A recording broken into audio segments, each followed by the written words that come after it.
My name is Esther.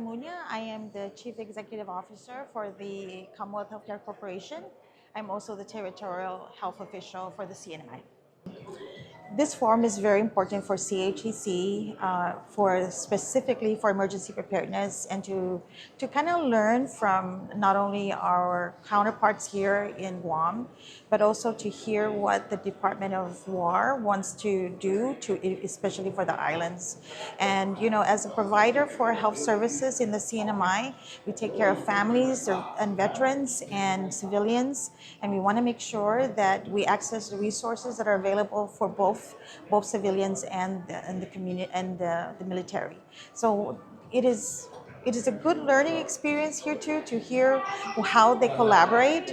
And we have already started some conversations about how we can integrate our services with the veterans as well as with the military.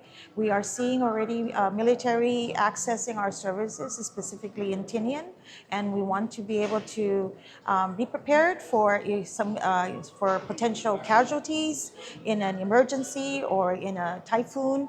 Those are things that we work together with the military, and we just want to make sure that we access the workforce training, just to get our system really prepared for any emergencies. My name is Ed Camacho. I'm the Special Assistant to the Governor for Military Affairs, and I also lead the Commonwealth Bureau of Military Affairs. I'm looking at a question here about how important this event. We're talking about the Guam Defense Forum. So the Guam Defense Forum is a very, very important event because what it does is that it brings everybody together to the table, and in this case, to the conference room with panelists, interacting, as well as sharing information, sharing concerns for the Guam defense of Guam. So where we come in the CNMI, obviously, is when people ask us, what are we doing here in the CNMI? Why is this important for the military to come out all the way out here to the CNMI? Some of our folks were viewing that everything we're doing in north of Guam is for the defense of Guam, right? When they spread out all the resources. But it's not so much just that. It's also for the defense of the CNMI. The CNMI comprised of American people, so our fellow Americans got to be protected, got to be defended. And so when the resources are expanding north of Guam, that just means that we are also getting the protection we need as Americans living on the American front lines. And in this case, the CNMI, Guam, the CNMI, but it's really all of Micronesia, especially the COFA Islands, the Compact of Freely Associated States. So those islands are also the responsibility of the United States. And I'm glad to see that we have members of the Federal States of Micronesia here participating in this forum, which makes sense because it's really more of a regional defense and not just for Guam. And when I say regional defense, that's because we want to maintain a free and open Indo-Pacific, and so we can have our ships and aircrafts freely flying and sailing across this part of the world, so we could get our supplies and our resources without any harm along the way.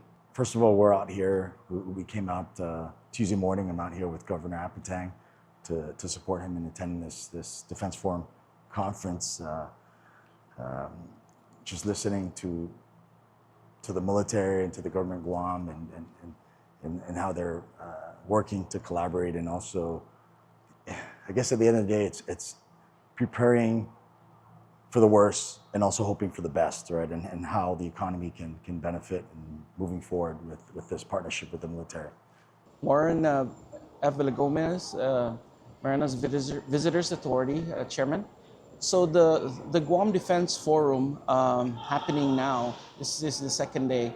It had brought a huge aspect to CNMI's course charting, and most especially the posture that the Department of Defense, Department of War is, activities and the CNMI to better plan out and also really fine tune or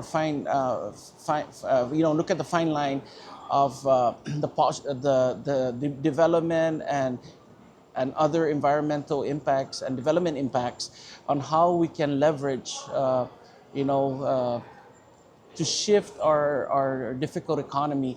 As a Marianas Visitors Authority Chairman, there's, we look at the broad spectrum of the industry that we're dependent on, which is tourism. Considering the activities that's going on in Tinian and some in Saipan with the military, there's still some gaps that we wanna close up. The inter-island travel is one. The Guam Saipan Guam air traffic is, as everyone knows, is very costly. We are in communication with Governor Liu and Governor Apatang, and we're coming up with there's discussions and ideas that are being on the table right now to align the two territories and leverage our opportunities and our assets and minds on looking at lowering airfares, as well as providing the frequency of flights between Guam and Saipan and Saipan and Guam. So those are the leveraging point using the moving forward posture of the Department of Defense's build up in the Marianas.